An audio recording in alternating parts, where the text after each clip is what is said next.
नय, प्रत्येक वस्तु अनंत धर्मात्मक होती है।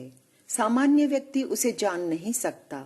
हाँ, सर्वज्ञ उसे एक साथ जान सकता है, लेकिन उसके द्वारा भी जाने हुए अनंत धर्मों का युगपत अर्थात एक साथ कथन करना, उनका प्रतिपादन करना पॉसिबल नहीं है। इसका प्रमुख कारण है कि शब्द की अपनी सीमा होती है। वे एक साथ एक समय में एक ही धर्म का प्रतिपादन कर सकते हैं। इसलिए हमें विश्लेषण करते समय सापेक्ष दृष्टि से नयवाद के माध्यम से वस्तु का प्रतिपादन करना होता है। एक धर्म का ज्ञान नय और एक धर्म का वाचक शब्द नय वाक्य कहलाता है। नयवाद जैन दर्शन की अपनी अमूल्य देन है, उनका अपना एक मौलिक अवदान है। नय का अर्थ है प्राप्त करना, बोध करना, अर्थात जो वस्तु को प्राप्त करवाने के साथ ही सम्यक रूपेण बोध भी करवाता है, वह नय कहलाता है। फाइनली हम इसे कह सकते हैं कि अर्थ की अपेक्षा भेद से जानने वाला ज्ञाता का अभिप्राय। ठीक है, हम मानते हैं कि यह वस्तु का यथार्थ रूप में अर्थ ग्रहण करवाता है, किंतु याद रखें यह अर्थ आंशिक रूप ही होता है, समग्र रूप नहीं। जैसे कोई व्यक्ति पुत्र भी है, पिता भी है, दादा है, मामा है, काका है, लेखक है, ज्ञानी है, पट्टू है, धावक है और भी बहुत कुछ है, किंतु जब उसका पौत्र उसे पुकारेगा तो वह दादा ही कहेगा। अन्य संबोधन, अन्य गुण गौण हो जाएंगे, उपेक्षित हो जाएंगे, अन्यथा विवेचन अथवा व्यवहार चल ही नहीं सकता। इसका अर्थ यह नहीं कि उसका दादा नाम से पुकारने से उसके अन्य गुणों का लोप हो जाता है, लेकिन वर्तमान में जिस शब्द की आवश्यकता और उपयोगिता होती है उसे ही वाणी का विषय बनाया जाता है।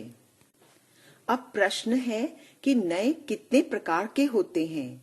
इसके उत्तर में हम कह सकते हैं कि वस्तु के जितने धर्म होते हैं, बोलने के तरीके होते हैं, वे सभी प्रकार के नय हो सकते हैं। कोई आश्चर्य नहीं, वे अनंत भी हो सकते हैं, लेकिन संक्षिप्ततया वर्गीकरण किया जाए तो हम इन्हें 7 नयों में समाविष्ट कर लेते हैं।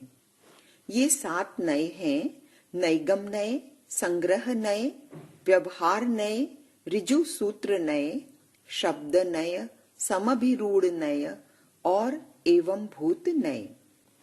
नैगम नय अनेक दृष्टिकोणों, अनेक व्यू पॉइंट्स से वस्तु को जानता है।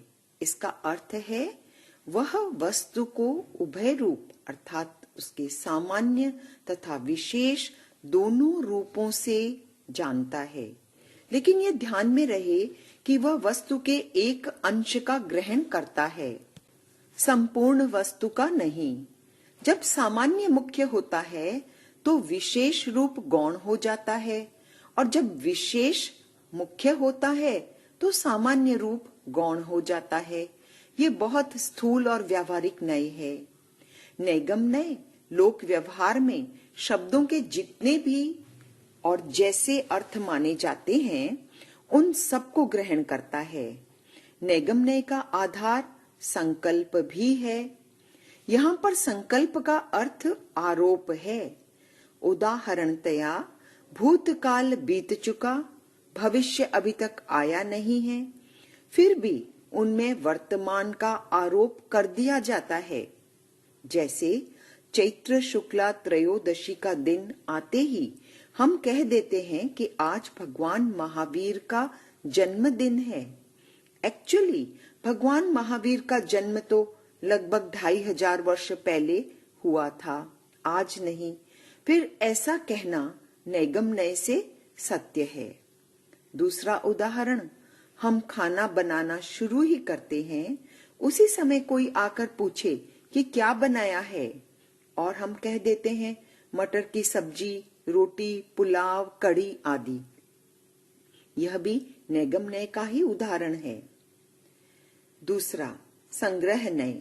इसमें वस्तुओं में उपस्थित अनेक गुणों भेदों को गौण करके अभेद की स्थापना की जाती है।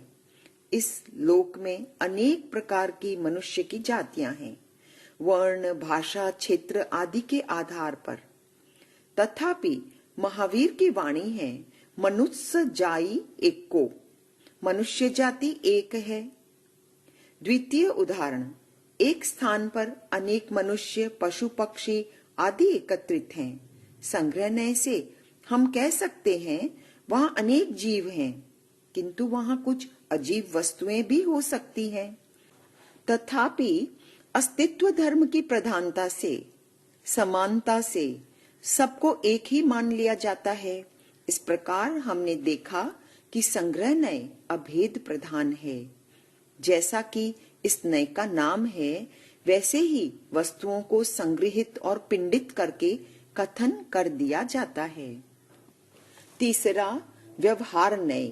यह विशेष ग्राही है, विशेष अर्थ का अनुगमन करता है। किसी भी वस्तु में व्यवहार उपयोगी भेद की कल्पना करने वाला नय व्यवहार नय है। व्यवहार नय के अनुसार संग्रह नय से कभी व्यवहार नहीं चल सकता। एक्चुअली संग्रह और व्यवहार ये दोनों दृष्टियां समानांतर रेखा पर चलने वाली हैं, किंतु इनका गतिक्रम विपरीत है। संग्रह दृष्टि सिमटती चली जाती है और चलते चलते एक हो जाती है, जबकि व्यवहार दृष्टि खुलती चली जाती है और चलते चलते अनंत हो जाती है। देखिए, सीधी सी बात है, जहां अस्तित्व मात्र की बात करनी है तो संग्रह नय से काम चल जाता है। कोई पूछे, आपके घर में कौन कौन रहते हैं? हम सीधे कह देते हैं 7 जीव हैं, लेकिन यह उपयुक्त उत्तर नहीं है। हमें व्यावहारिकता का अवलंबन लेकर व्यवहार नय से उत्तर देना होगा। मेरी माता, पिता, पत्नी, मैं और 3 बच्चे। उपयोगिता के लिए भेद का अवलंबन लेना अनिवार्य है, लेकिन व्यवहार नय अभेद अर्थात यहाँ पर जीवत्व का निराकरण नहीं करता। व्यवहार चलाने के लिए भेद आवश्यक है। इन उपरोक्त 3 नयों को द्रव्यार्थिक नय भी कहा जाता है और शेष 4 जो अब हम चर्चित करेंगे उन्हें पर्यायार्थिक नय कहते हैं। चौथा, ऋजु सूत्र नय। इस नय में केवल वर्तमान के पर्याय को ही ग्रहण किया जाता है। यह संग्रह नय से विपरीत विशुद्ध क्षणिकवादी है। देखिए, व्यवहार नय से 1 तुला भूतकाल में भी तुला थी, वर्तमान में भी तुला है और भविष्य में भी तुला ही रहेगी, जब तक कोई उसे विनष्ट न कर दे। लेकिन ऋजु सूत्र नय के अनुसार तुला को तभी तक तुला कहो जब उससे तोला जाए। एक और छोटा सा उदाहरण, एक पेंसिल तभी पेंसिल है जब उससे लिखा जाए। यदि वो लिखने में प्रयुक्त नहीं है तो पेंसिल नहीं कहला सकती। हो सकता है बच्चे पेंसिल को छोटी लकड़ी के रूप में लड़ने में, पीटने में, काम में भी ले सकते हैं, तब वह पेंसिल नहीं रही। इस प्रकार ऋजु सूत्र में वर्तमान पर्याय ही पकड़ी जाती है। 5वां, शब्द नय। इस नय से शब्द के आधार पर अर्थ ग्रहण किया जाता है। यह नय ऋजु सूत्र नय से भी आगे बढ़कर है।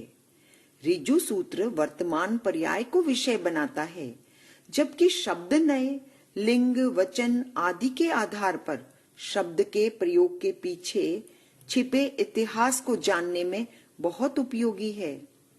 शब्द नय के अनुसार छोटे पहाड़ को पहाड़ी कहो, पहाड़ नहीं। छोटी नदी को नद कहो, नदी नहीं। इसी प्रकार एक श्लोक वाला भक्ति काव्य स्तुति है और अनेक श्लोकों वाला भक्ति काव्य स्तोत्र कहलाता है। तो हम देखते हैं कि शब्द नय लिंग, वचन आदि पर बहुत अधिक ध्यान देता है। छठा, समभिरूढ़ नय। पर्यायवाची शब्दों के भेद से अर्थ में भेद करने वाला समभिरूढ़ नय है। यह शब्द नय से भी विशुद्धतर है। शब्दकोश में भिक्षु, वाचम्यम, तपस्वी ये सारे शब्द साधु के पर्यायवाची या एकार्थक हैं, किंतु समभिरूढ़ नय इनमें भेद स्वीकार करता है। समभिरूढ़ नय का कहना है कि जब भिक्षाशील हो तो उसे भिक्षु कहना चाहिए, जब वह वाणी का संयम करने वाला हो तो वाचम्यम कहलाता है और तपस्या करने वाला तपस्वी कहलाता है। इस प्रकार समभिरूढ़ नय के अनुसार एक वस्तु का संक्रमण दूसरे में नहीं होता। प्रत्येक वस्तु अपने स्वरूप में निष्ठ होती है। स्थूलतया हम अनेक वस्तुओं के मिश्रण या सह स्थिति को एक मान लेते हैं, किंतु ऐसी स्थिति में भी प्रत्येक वस्तु अपने अपने स्वरूप में रहती है। इस नय के अनुसार शब्द विभिन्न अर्थों को छोड़कर प्रधानता से एक अर्थ में रूढ़ हो जाता है। वह समभिरूढ़ नय कहलाता है।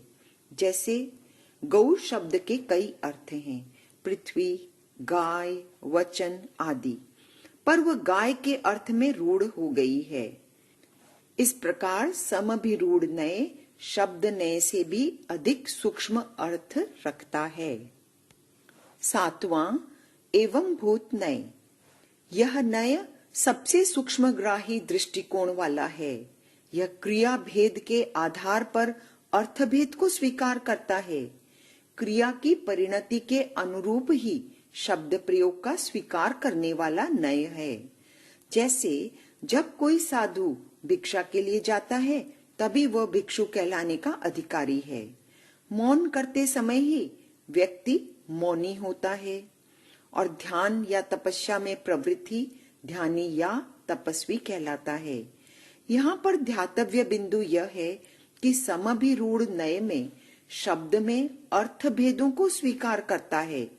उस शब्द के प्रयोग के लिए क्रिया में प्रवृत्त होना आवश्यक नहीं है, जबकि एवं भूत नय में शब्दगत क्रिया में प्रवृत्त अर्थ को ही उस शब्द का वाच्य माना जाता है।